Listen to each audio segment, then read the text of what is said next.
Em 15 de fevereiro de 2003, às 11 horas, no coração de Antuérpia, Bélgica, um roubo audacioso desenrolou-se sob o distrito de diamantes da cidade, que brilhava com seus diamantes. O sol projetou longas sombras nas ruas de pedra de Antuérpia enquanto ladrões, aparentemente invisíveis, se moviam com precisão calculada dentro do cofre de diamantes. Este cofre, um suposto forte de segurança, estava prestes a ser violado de maneiras que seus proprietários nunca imaginaram. O ano ainda era jovem, mas já este era o evento que sacudiria o mundo dos diamantes até a sua raiz. O roubo de diamantes de Antuérpia, ou roubo do século, havia começado. O ar dentro do cofre era viciado, pesado com o cheiro de velho dinheiro e metal polido. O som de relógios ticando e máquinas zumbindo enchia o silêncio como se o tempo mesmo estivesse parado. Os gabinetes de aço brilhante, adornados com fechaduras intricadas e dispositivos de segurança, ficavam como sentinelas, guardando os tesouros preciosos dentro. Fainhas de luz dançavam sobre os pisos polidos, criando uma luz sobrenatural nas sombras que escondiam os ladrões. Era uma sala onde sonhos eram feitos e fortunas eram forjadas. Para aqueles que pretendiam cometer um roubo tão ousado, as medidas de segurança em vigor não seriam capazes de enfrentar sua astúcia e habilidade. Seu alvo não era apenas qualquer cofre de diamantes, mas o famoso Centro de Diamantes de Antuérpia, onde alguns dos mais valiosos joias do mundo eram guardadas. Este não era um roubo ordinário, as apostas eram altas, e as consequências seriam sismográficas. Um pequeno grupo de ladrões, cada um com seu próprio conjunto de habilidades únicas, trabalhava em conjunto para desativar os sistemas de segurança.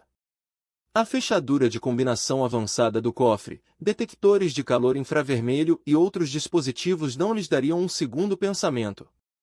Testemunhas fora do cofre relataram uma breve confusão, o som de alarmes soando e guardas de segurança correndo para responder. Os ocupantes do cofre pareciam ignorantes da dramática que se desenrolava segundos antes de seus olhos.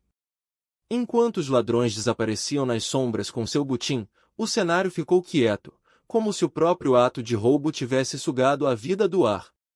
O pânico começou a se instalar entre os ocupantes do cofre, que não tinham ideia do que estava acontecendo atrás das cenas. O tempo parecia ter parado enquanto a realidade do roubo começava a se tornar clara para eles. Antes de prosseguirmos, clique no botão de inscrição e a campainha. Publicamos novos casos todos os dias. Se você quer ficar atualizado sobre os últimos mistérios de crimes verdadeiros, clique na campainha, e não se esqueça de gostar e compartilhar esse vídeo com seus amigos. Vou levá-lo de volta ao início dessa história. O que levou a esse roubo audacioso? Como um grupo de ladrões conseguiu violar a segurança supostamente impenetrável do Centro de Diamantes de Antuérpia? Tudo começa com um elenco improvável de personagens, um grupo diversificado de ladrões com um gosto pelos bens finos e uma tendência para o impossível. Seu plano era anos de criação, um mestre clássico de decepção e astúcia. Enquanto mergulhamos no mundo de roubos de diamantes de alto risco, conhecemos os mestres Mindes por trás do roubo de Antuérpia, um grupo de ladrões que não parariam a meio caminho para obter o que queriam. Seu plano era elaborado, um que envolvia meses de planejamento, conhecimento de dentro e uma boa dose de sorte antiga. Com cada passo, a verdade por trás do roubo começaria a se desenrolar, revelando uma fascinante história de ganância, ambição e as medidas que as pessoas iriam para o bem da fortuna e da glória. O roubo de diamantes de Antuérpia foi mais do que apenas um crime ousado, foi uma sinfonia de decepção, uma rede complexa de mentiras e enganos que capturaria a atenção do mundo. Leonardo Notarbartolo era a pessoa central nesse caso de grande notoriedade e ele tinha por volta de 50 anos quando ocorreu o assalto ao diamante em Antuérpia. Ele vivia em Milão, Itália, mas havia alugado um escritório no prédio do Centro de Diamantes de Antuérpia na Bélgica por vários anos. Notarbartolo era um membro de um grupo de crime organizado italiano e tinha uma história de envolvimento em várias atividades ilícitas. Ele era conhecido por sua charme e carisma, o que o ajudava a se misturar com seu entorno.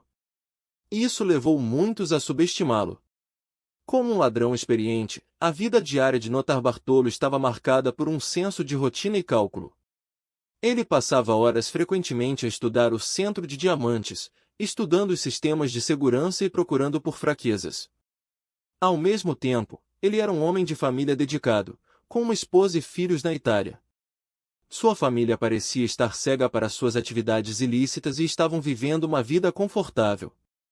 Notarbartolo foi descrito como sendo inteligente e calculista, sempre pensando vários passos à frente. O lado agradável e relativo de Notarbartolo era que ele vinha de um background humilde e havia trabalhado duro para construir um negócio legítimo. Ele era um conversador suave e tinha uma maneira de fazer as pessoas acreditar no que ele queria que elas acreditassem.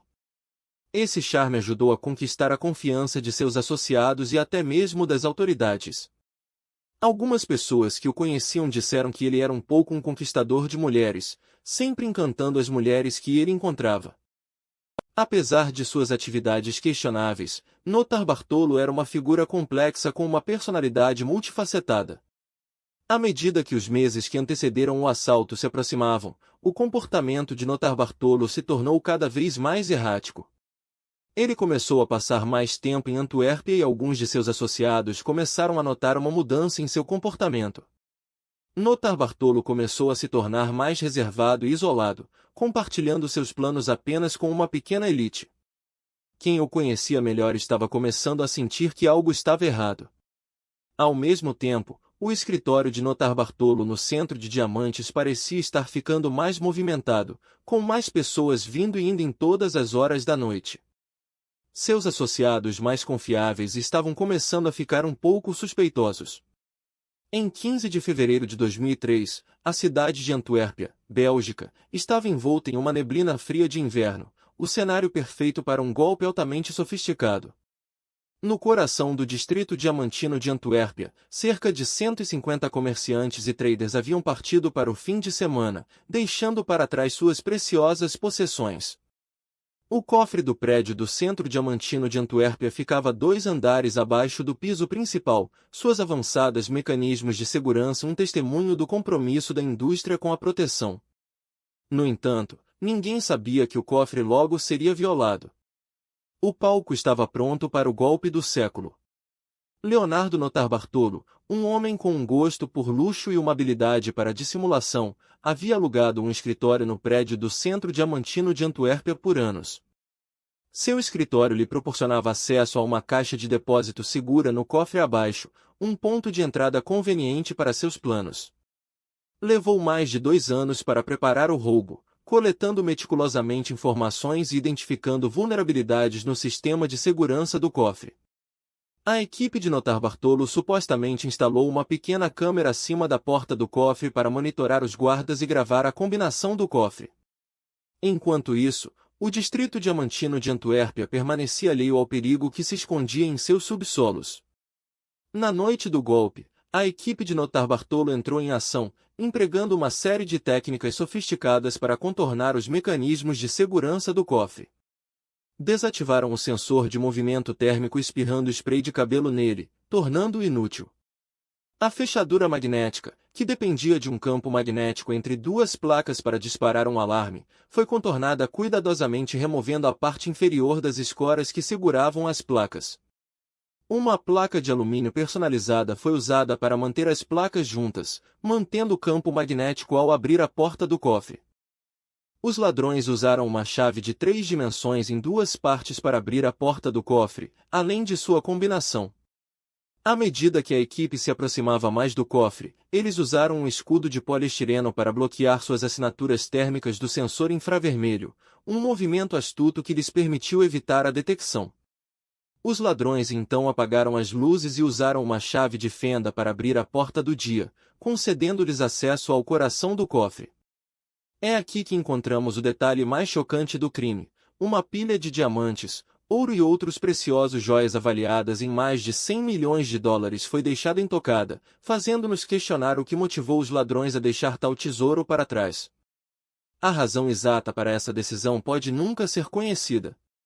A polícia foi inicialmente alertada para o assalto quando recebeu uma ligação de um vigia de segurança que havia notado que as luzes do cofre estavam apagadas. Os oficiais que responderam encontraram a porta do cofre entreaberta. Inicialmente, a polícia pensou que era um alarme falso e os proprietários do prédio podem ter simplesmente esquecido de fechar o cofre.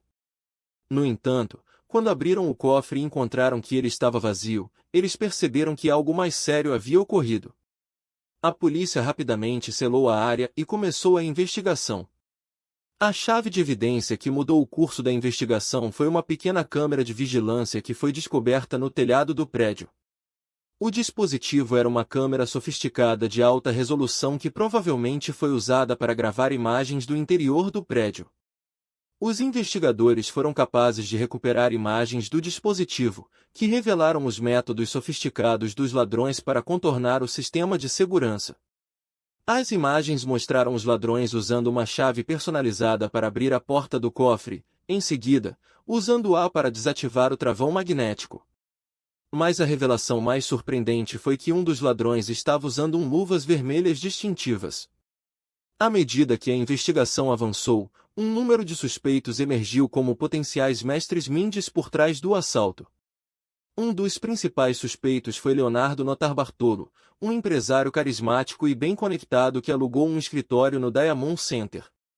Notarbartolo era uma figura conhecida no comércio de diamantes de Antuérpia, e suas desculpas para o tempo do assalto eram esfarrapadas no mínimo. No entanto, a polícia não conseguiu encontrar nenhuma evidência concreta que o ligasse ao crime. As conexões e o charme de Notarbartolo tornaram um suspeito primário, mas a falta de evidências sólidas colocou a investigação em uma posição difícil. A investigação foi desviada por vários meses por uma dica sobre uma figura misteriosa chamada Mark Van Baarden, que supostamente estava envolvido no assalto. A pista parecia promissora, mas acabou provando ser uma armadilha vermelha. A polícia passou meses seguindo a pista, apenas para descobrir que Mark Van Baarden era um pseudônimo inventado e a dica era nada mais do que uma pista falsa. O desperdício de recursos e tempo causado por esse erro foi um grande revés para a investigação, e levou vários meses para se recuperar. A polícia ficou se perguntando o que eles haviam perdido, e quais outras pistas poderiam estar lá. Senhoras e senhores, bem-vindos de volta ao nosso canal para o último capítulo do roubo de diamantes de Antuérpia, um dos crimes mais intrigantes da história.